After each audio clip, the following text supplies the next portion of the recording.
নমস্কার, আমি doctor Kaustav Debnath, consultant orthopaedic surgeon. Last ভিডিওতে আমরা আলোচনা করেছিলাম কখন শরীর থেকে ইমপ্ল্যান্ট খুলে ফেলা উচিত। এই ভিডিওতে আমরা আলোচনা করব কখন ইমপ্ল্যান্ট খুলে ফেলা উচিত নয় বা খুলে ফেলা নিরাপদ নয়।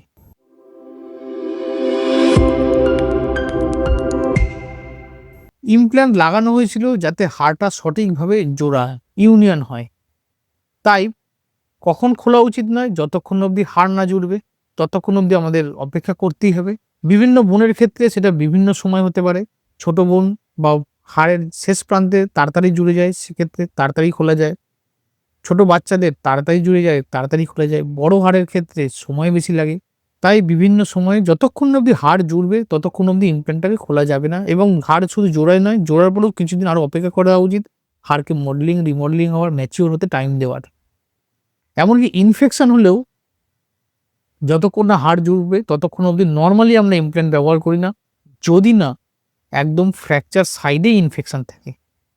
তো এই ক্ষেত্রে হাড় না জোড়া অবধি আমরা ইমপ্ল্যান্ট খুলব না। এটা হচ্ছে প্রথম কন্ট্রাইন্ডিকেশন।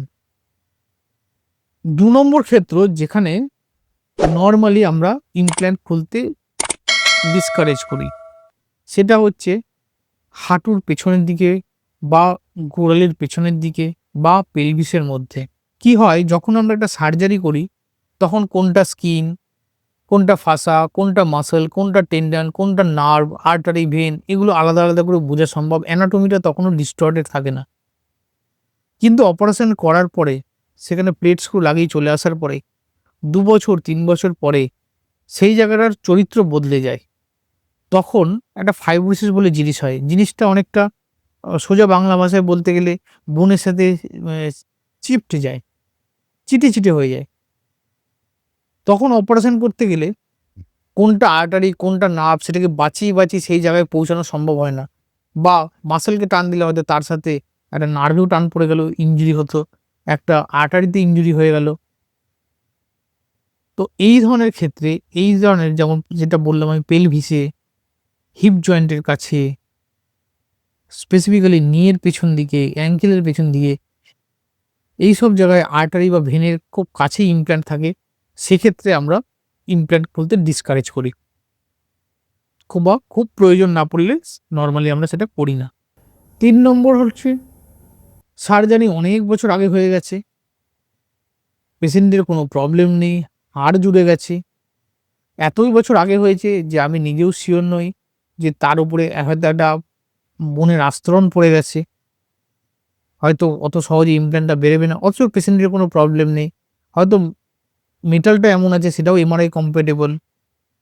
তাই পেশেন্ট যদি চায়ও তাদেরকে আমরা বোঝাই যে এক্ষেত্রে সার্জারি করে ইমপ্ল্যান্ট পুরোপুরি নাও খুলতে পারে, সার্জারি করা সার হবে, ইমপ্ল্যান্ট খুলবে না, অনেকটাই বেশি চান্স আছে ইমপ্ল্যান্ট নন রিমুভালের।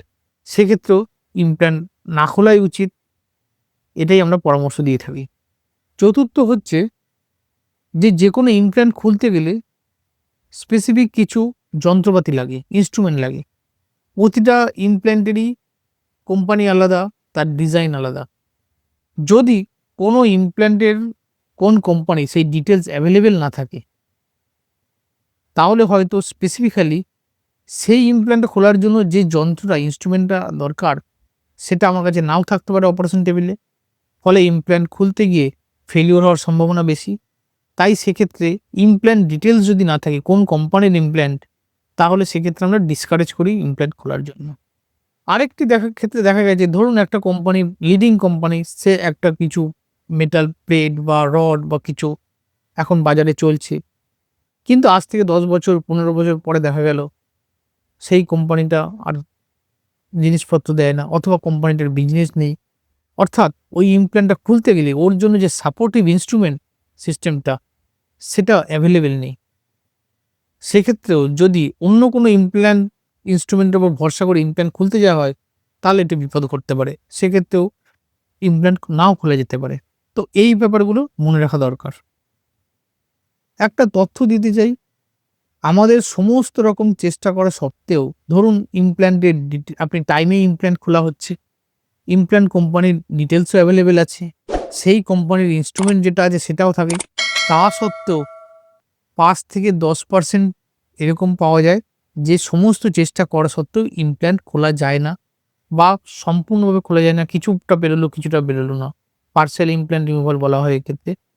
তো অপারেশনের আগে এই ধরনের সম্ভাবনা যে থাকে সেগুলো আমরা পেশেন্টকে বলে দিই এবং তারপর তার সম্মতি নিয়েই আমরা ইমপ্ল্যান্ট রিমুভাল করতে যাই। কখনো, কখনো ক্ষেত্রে ভেরি রেয়ার কেসে এরকমও হতে পারে ইমপ্ল্যান্ট খুলতে গিয়ে খোলা তো গেলই না, হয়তো অনেক সময় অপারেশন টেবিলেও একটা ফ্র্যাকচারও হয়ে যেতে পারে। তো এগুলো ইমপ্ল্যান্ট রিমুভালের পসিবল রিস্ক, সেগুলো জেনেই ইমপ্ল্যান্ট খোলা উচিত। তবে আগেকার দিনে যেমন ইমপ্ল্যান্ট খোলা অনেকটাই কষ্টকর ছিল, এখন বিভিন্ন ইমপ্ল্যান্ট খোলার জন্য universal implant removal set, diamond drill bit, metal cutter, universal nail removal set এরকম কিছু, কিছু জিনিস এসছে। যার ফলে আমরা কিছু, কিছু ক্ষেত্রে স্পেসিফিক কোম্পানির ইনস্ট্রুমেন্ট ছাড়াও অনেক ক্ষেত্রেই ইমপ্ল্যান্ট রিমুভ করতে সফল হই।